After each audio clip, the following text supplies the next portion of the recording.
Queridos hermanos, les saludo con la paz y el amor de nuestro Dios en esta maravillosa mañana que el Señor nos ha dado.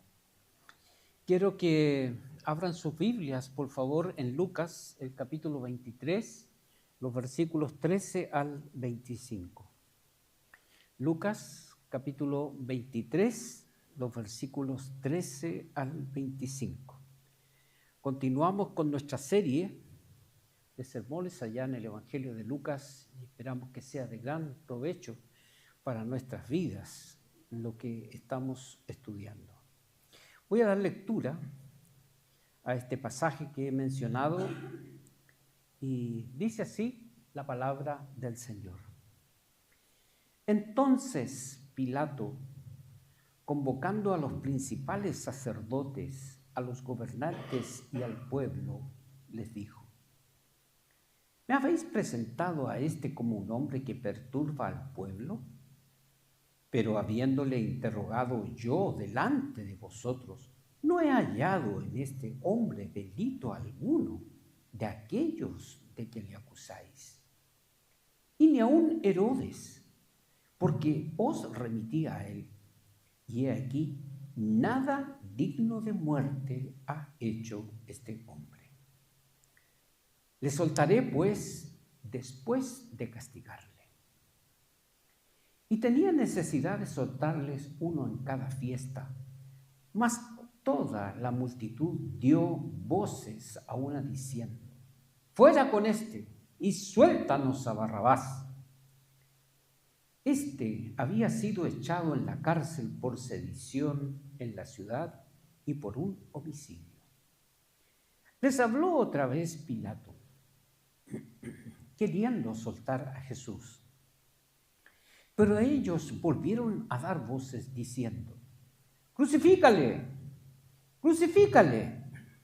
Él les dijo por tercera vez: pues, ¿qué mal ha hecho éste? Ningún delito digno de muerte he hallado en él. Le castigaré, pues, y le soltaré. Él les dijo por tercera vez: pues, ¿qué mal ha hecho éste? Ningún delito digno de muerte he hallado en él. Le castigaré, pues, y le soltaré. Y le soltó a aquel que había sido echado en la cárcel por sedición y homicidio, a quien habían pedido, y entregó a Jesús a la voluntad de ellos. Que el Señor bendiga su palabra. En esta mañana vamos a estar tratando esta parte de este pasaje. Yo lo he llamado un veredicto injusto, un veredicto. Y quiero partir haciendo una pregunta muy importante. ¿Para qué están los jueces? ¿Para qué están los tribunales de justicia? ¿Cuál es la razón de ser de que a través de todos los tiempos y de todas las culturas siempre existen este tipo de personas? Jueces, tribunales, fiscales, y uno se puede preguntar ¿para qué? ¿Cuál es el propósito? Y nosotros podemos llegar a una conclusión muy interesante: para impartir justicia, para resolver los conflictos que tienen las personas entre sí, para defender los derechos de las personas. Podríamos también decir, como dicen algunos, para colocar y restaurar el orden social. Y en Roma no escapaba a esto. Los romanos eran muy interesados por la justicia, por lo que tenían que resolver con los problemas que tenían las personas. El derecho romano se basaba en leyes y se basaba en edictos que habían que realizar y hacer. Y ellos podían complementar estos magistrados romanos y corregir el derecho civil. Un ciudadano romano tenía el derecho de apelar al César cuando había alguna sentencia. Eso lo podemos ver allá en la vida del apóstol Pablo, cuando él apeló al César. Pero yendo a nuestro amigo Pilato, Pilato había sido nombrado por Roma. la máxima autoridad del mundo de aquella época. Roma era una superpotencia en que tenía muchos amigos, por así decirlo, muchas conquistas tenía y era un gran imperio. Se caracterizaba por tener un gran ejército, que de eso dependía la paz romana. Y se caracterizaba por tener un senado y se caracterizaba también por tener normas de justicia. Así que él fue nombrado allí para ser un juez, para ser un tribunal en ese lugar. Y allí llega Jesús frente a este hombre. Quizás para resolver las situaciones con las cuales él estaba allí tratando y enfrentando. Y nosotros vemos que las acusaciones para Jesús en este juicio no fueron probadas. No se probaron. Jesús estaba siendo acusado como revolucionario, como un delincuente, podríamos decir. Su acusación nunca fue probada. Nunca hubo una determinación para decir, mira, este hombre es culpable o inocente. Se le acusó acerca de los impuestos. Otra acusación. Se le acusó de que era un rey político. Y nosotros encontramos que todas estas acusaciones sencillamente eran mentiras. El Señor Jesús estaba enfrentando acusaciones que no eran verdad, que eran mentiras. Y Pilato tenía allí esa gran responsabilidad como un fiscal, como un juez, de aclarar esta situación. Y nosotros encontramos que en el relato esa situación no ocurrió. En estos versículos que nosotros encontramos, vamos a ver la postura de Pilato. En los versículos 13 al 16. La gestión de Pilatos era solucionar este asunto lo más rápido posible. Él quería ya deshacerse de esta cuestión. Pilato, por su carácter, por su forma de ser, a él no le gustaba estirar mucho las cosas, sino que él quería llegar y determinar rápidamente un asunto. Y nosotros encontramos que ya una vez Pilato había interrogado a Jesús, pero él no quería tomar una decisión al respecto sobre Jesús. Así que él lo envía a Herodes. Cuando escucha que Herodes está por allí y que Jesús era de cierto lugar en el cual Herodes era el que tenía toda la autoridad sobre él, bueno, que Herodes lo haga. Yo me desentiendo de esta situación. Pero Herodes no encuentra causas suficientes para una condenación. Tampoco las hay. Ahora, nuevamente llega el caso a Pilatos. A Pilatos llega esta situación.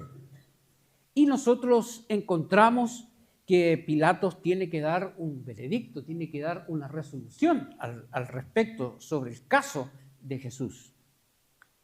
Pilato, de forma clara y en forma elocuente, sencillamente dice a Jesús que él es inocente de cualquier crimen.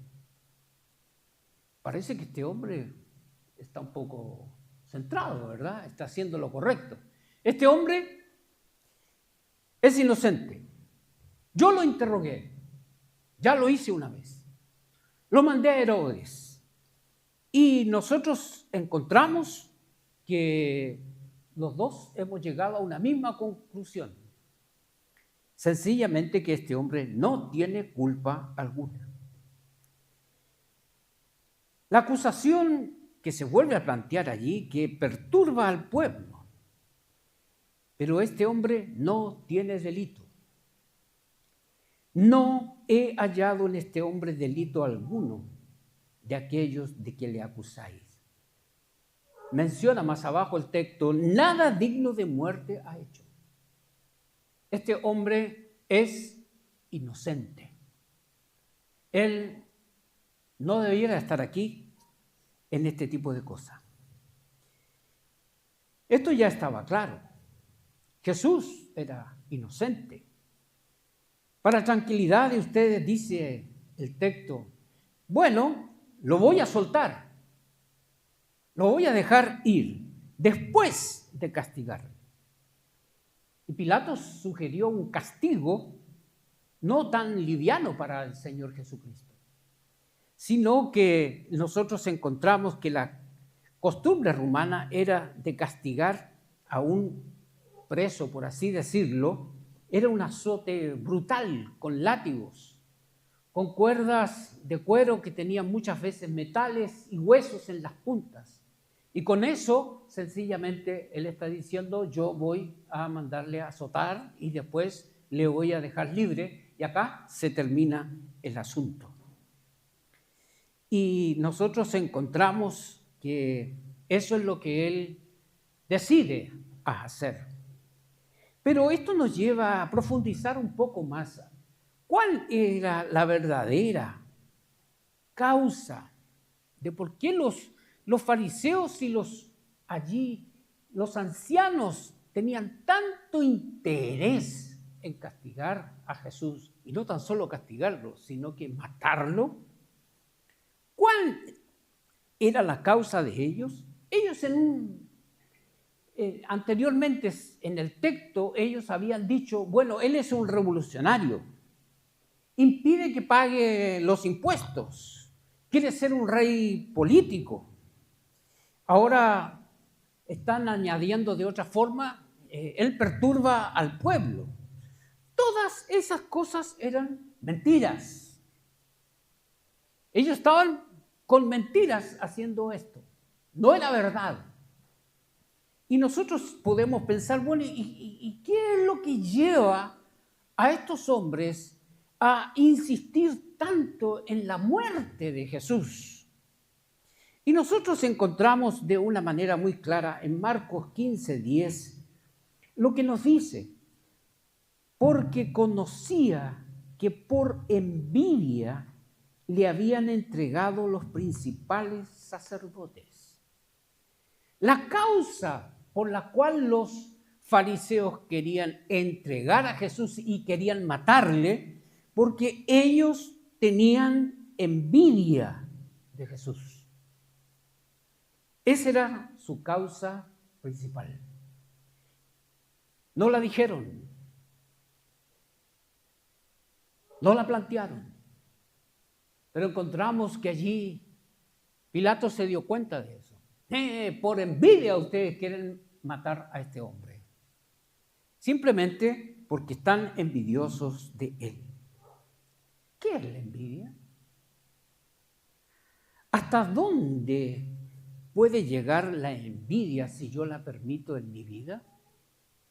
¿Qué hace la envidia? Y nosotros encontramos que la envidia es un sentimiento pecaminoso que está escondido en nuestras vidas. Es una mezcla de tristeza y es una mezcla de rabia por el otro lado. Rabia porque no puedo tener lo que el otro tiene. Y la envidia muchas veces nace de la comparación, cuando nos comparamos con otras personas, por lo que tiene, por lo que es, por lo que logra.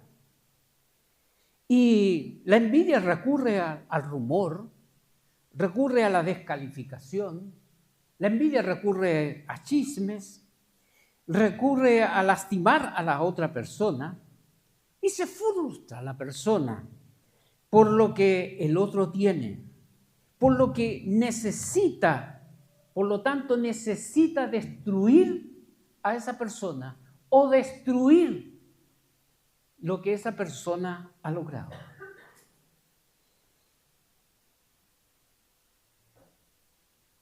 Está dispuesto a sufrir. El envidioso está dispuesto a tener tristeza. Se siente mal, se siente triste por lo que el otro tiene. Pero él quiere que el otro sufra más y se sienta más mal que él. Por esa razón nosotros encontramos que los envidiosos siempre están deseando lo que otra persona tiene. Se sentirán mal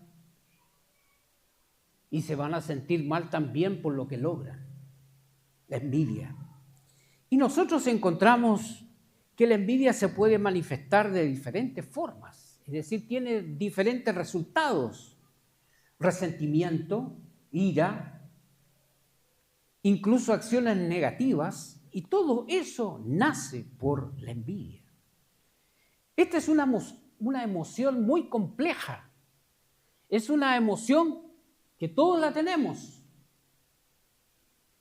está escondida dentro de nosotros. Muchas veces ni siquiera nosotros mismos nos damos cuenta que somos envidiosos por otras personas. Está allí la envidia. Según la Escritura, la envidia es un pecado que te lleva a cometer más pecado. Es que la envidia nunca se queda así pequeñita. Bueno, soy envidioso por tal persona, por lo que ha logrado y punto. Y esto queda hasta acá. No, no queda hasta acá. La envidia va gestando de una vez y otra vez, de un tiempo a otro tiempo, va haciendo que vaya creciendo más y más. Me siento más mal, más triste por los logros de otra persona o por lo que la otra persona tiene. La Biblia describe la envidia como una manifestación de odio y de rivalidad. Y puede llevarnos a consecuencias muy negativas. Nos puede llevar a cometer cosas desastrosas sin que nosotros nos demos cuenta cuando nos dejamos llevar. Proverbios 14:30 nos da una definición, por así decirlo, cómo es que funciona esta envidia en nosotros. Dice: el corazón apacible es vida de la carne, mas la envidia es carcoma de los huesos. Y cuando uno busca el significado de la palabra carcoma, nosotros vamos a encontrar que eso se refiere a un efecto corrosivo. Es decir, es una descomposición que viene de adentro hacia afuera. Por ejemplo, el metal sufre corrosión, se oxida. La madera también se descompone de adentro hacia afuera. Muchas veces nosotros tenemos grandes problemas en nuestras casas con las puertas, con los dinteles de las puertas, con las ciertas vigas, porque empieza la madera a descomponerse por dentro. Es una carcoma. Esa es la función de lo que hace la envidia en nosotros. Nos carcome por dentro. Nos lleva a una descomposición total por dentro. Por eso es que la envidia produce tristeza, dolor, causa dolor emocional, causa dolor físico, descompone la vida espiritual, descompone la vida mental, descompone la vida física, a tal punto que se transforma en una obsesión. Yo no termino hasta liquidar a este tipo. Y nosotros podemos encontrar un ejemplo muy claro de esto en el pasaje que leyó nuestra hermana sobre Caín y Abel. ¿Qué pasó allí? ¿Qué fue lo que hizo Caín? Fue allí desechado por Dios porque presentó malas sus ofrendas. Y eso le causó envidia. Y él se quedó tranquilo. ¿Y qué hizo después? Tomó allí a su hermano y dice: vamos al campo, vamos a dar una vueltecita. Y allí, ¡pum!, lo mató. Nosotros encontramos que cuando muere el otro, allí es cuando termina la envidia. Siempre la envidia termina con muerte. Allí termina. Y esto le trajo grandes problemas a Caín, como lo leímos en el texto.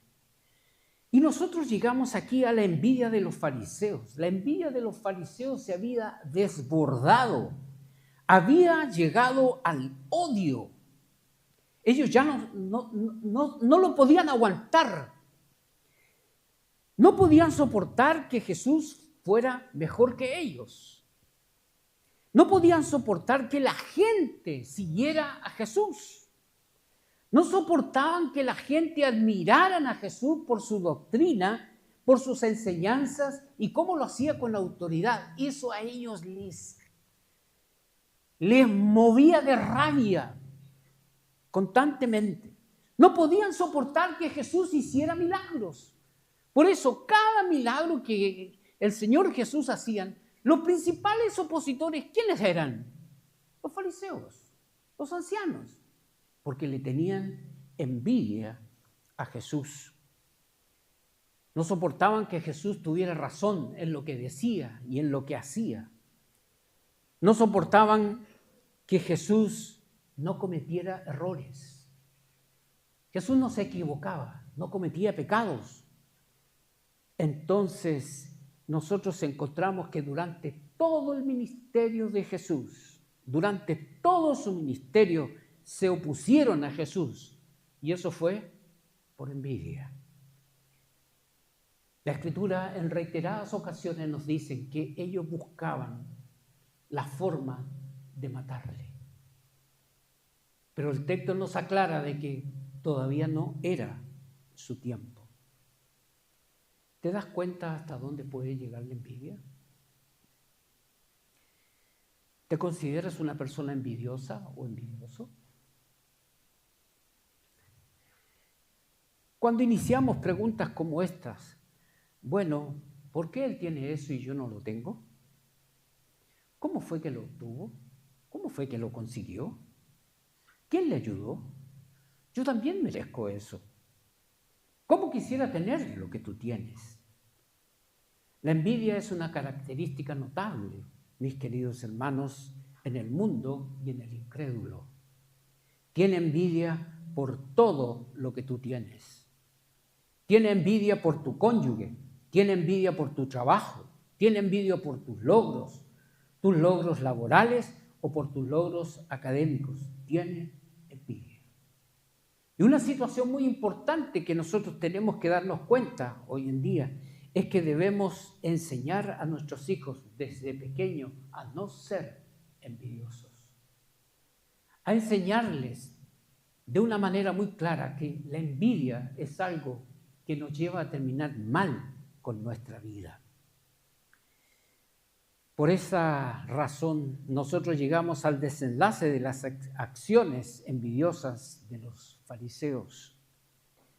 Y nosotros podemos hacernos una pregunta: ¿habrá un veredicto justo para Jesús? ¿Habrá un veredicto totalmente allí de acuerdo a la justicia para con Jesús? En los versículos 17 al 25, nosotros encontramos el proceder de Pilato otra vez. Se nota que él quería soltar a Jesús. Lo estaba diciendo varias veces: oye, yo no he hallado nada. Y él quería soltarle. Parece que él mismo se da cuenta: oye, las acusaciones de ustedes no corresponden, las acusaciones de ustedes son falsas. Las motivaciones para llevar a cabo estas son envidia. Y aquí no pueden tener cabida. Le soltaré después de azotarle, lo vuelve a decir.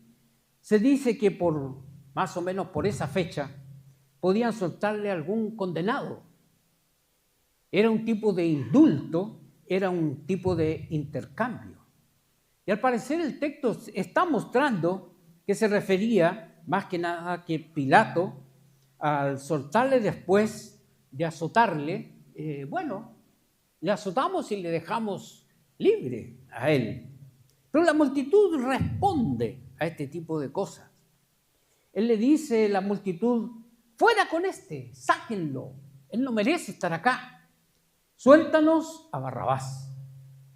¿Y Barrabás quién era? Era uno que estaba en la cárcel por sedición, por asesinato, y era culpable. Estaba cumpliendo una condena. Pero aquí nosotros encontramos de una manera muy clara que los acusadores de Jesús, los fariseos, los ancianos, ellos preferían a un criminal que estuviera libre en vez de un inocente.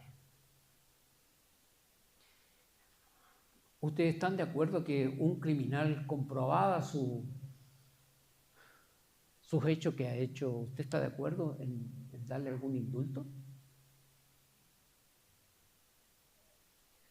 ¿Usted estaría de acuerdo que uno que ha caído en grandes delitos, bueno, sí, dejémoslo libre? No nos cabe en nuestra cabeza. Uno inmediatamente se pregunta y dice, bueno, ¿qué clase de justicia es esa? Que uno que está condenado, bueno, como premio, libre, mi querido. Ellos, de una manera muy clara, nosotros encontramos que querían dejar a un culpable en libertad. Jesús era inocente.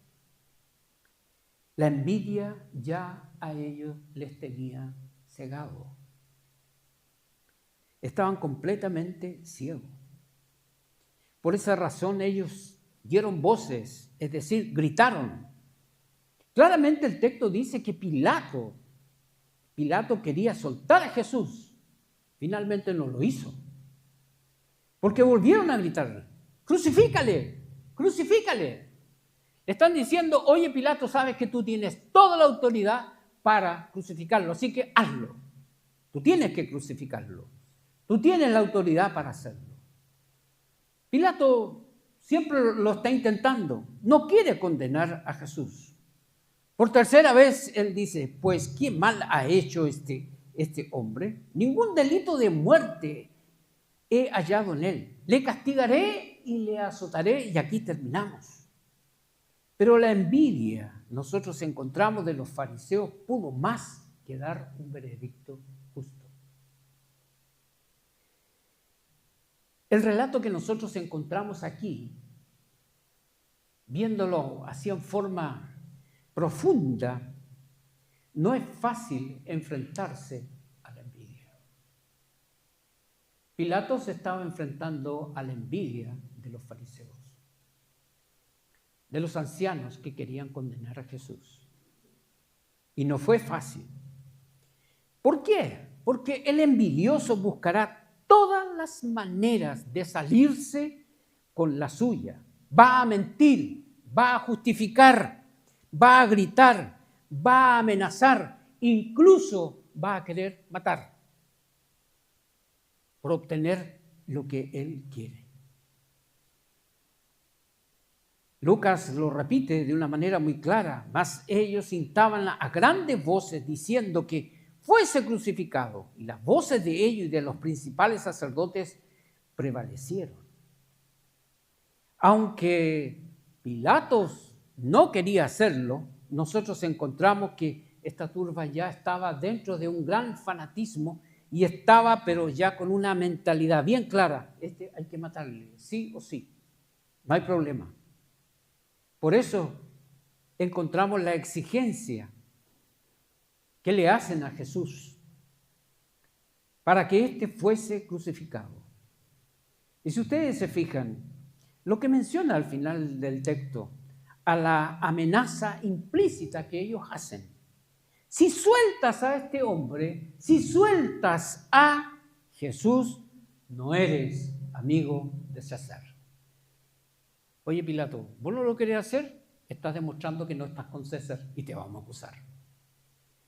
Es decir, nosotros encontramos que esa es la insistencia de un envidioso. No para hasta salirse con la suya. ¿Se están dando cuenta de la presión de que le están dando allí a Pilato? Si lo sueltas, no eres amigo de César. El texto finalmente nos dice que Lucas dice, pero Jesús fue rendido, entregado a la voluntad de ellos. Aquí nosotros encontramos claramente el propósito de Jesús.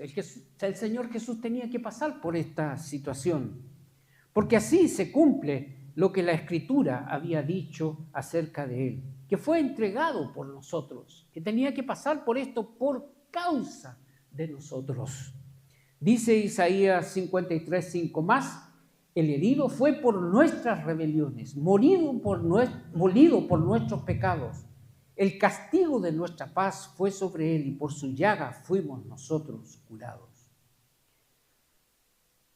fue entregado y pasaron todas estas cosas totalmente injustas de Jesús para que se cumpliese la profecía, para que se cumpliese allí lo que la Escritura decía acerca de Jesús, de que Él tenía que pagar por nuestros pecados, que Él tenía que ser castigado por nosotros. Mis queridos hermanos, nosotros debemos ser agradecidos con Jesús. Él llevó sobre nosotros nuestros pecados. Él llevó sobre nosotros nuestra culpa. Le trataron en forma injusta. Hicieron mal las cosas con Él. Mirado desde el punto de vista humano. Pero nosotros encontramos que todas estas situaciones tenían que pasar para que nosotros tuviéramos el perdón de nuestros pecados. Un inocente, uno que no tenía culpa, pagó por vos, pagó por ti. El que tenía que estar en la cruz debía ser yo, debía ser Barrabás. Pero Él, por amor, para pagar por nuestros pecados, para borrar nuestras dolencias, para borrar nuestra culpa delante del Señor. Nos dice la Escritura que Él no abrió su boca, sino que aceptó su voluntad, la voluntad del Padre. Todo esto lo hizo para cumplir lo que decían las Escrituras, y lo hizo por mí, lo hizo por mi pecado. Y nosotros, mis queridos hermanos, esto debe llenarnos de alegría. Fue un asunto muy doloroso, pero el resultado final es que el Señor Jesús lo hizo por mí. Yo merecía eso. Yo merecía la cruz. Yo merecía esos latigazos. Yo lo merecía. Pero el Señor dice que no abrió su boca y dijo, yo lo hago. Y esto debe llenarnos de alegría, esto debe llenarnos de amor hacia Jesús, debe llenarnos de gratitud y debe llenarnos de compromiso por Jesús. Hasta las últimas consecuencias, porque eso fue lo que hizo Él por nosotros. Nos amó tanto que llegó a dar su vida por nosotros. Sí, este fue un veredicto injusto, lo que le ocurrió. Nosotros vimos la postura de Pilato, tratar de salvarle de alguna manera, pero al final no pudo. Encontramos que la envidia, un pecado tan terrible y tan espantoso, no se puede así como así tratarlo con él. Nosotros llegamos allí al veredicto final, en donde el Señor Jesús finalmente asume una culpa que no tenía por qué asumir, pero la tomó por nuestros pecados. ¿Cómo estás mostrando, mi querido hermano, tu compromiso con Cristo? ¿Cuál es el compromiso que tú tienes con Él? ¿Has tomado conciencia de lo que Él ha realizado por ti? ¿Has tomado conciencia allí de lo que Él sufrió por ti y las consecuencias de lo que trae esto? ¿Cómo estás demostrando tu amor hacia el Señor Jesucristo? ¿Cuál es el compromiso que tienes con Él? Esto a nosotros debe movernos y decir, Señor, por lo que tú hiciste, en agradecimiento por lo que tú hiciste, Señor, aquí me tienes a mí, estoy dispuesto a servirte, estoy dispuesto a amarte, estoy dispuesto a seguirte hasta las últimas consecuencias, porque tú pagaste por mis pecados y eso me trae la vida eterna. Nosotros encontramos ese relato, en el relato. toda esta situación que pasó el Señor Jesucristo no nos debe dejar, bueno, ya pasó, ya está. No, es algo vigente hasta el día de hoy. Señor, esto no ha pasado de moda. Esto no es un cuento que quedó atrás, sino que es algo que hoy en día sigue vigente.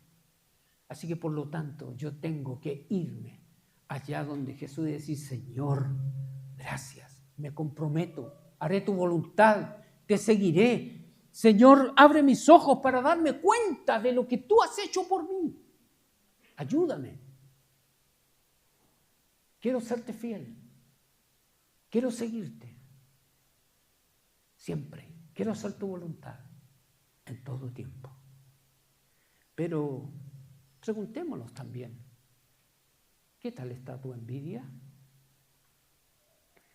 ¿Te has dado cuenta allí de la actitud envidiosa de los fariseos?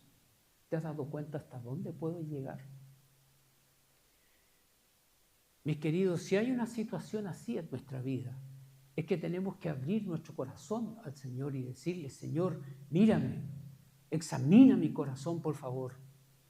Estoy teniendo envidia por ciertas personas y que eso no debe ser. Eso es tan mal y te pido que por favor tú actúes en mi vida, que yo pueda morir a este pecado, a que yo pueda sentir un amor sincero y transparente por mi hermano en todo tiempo.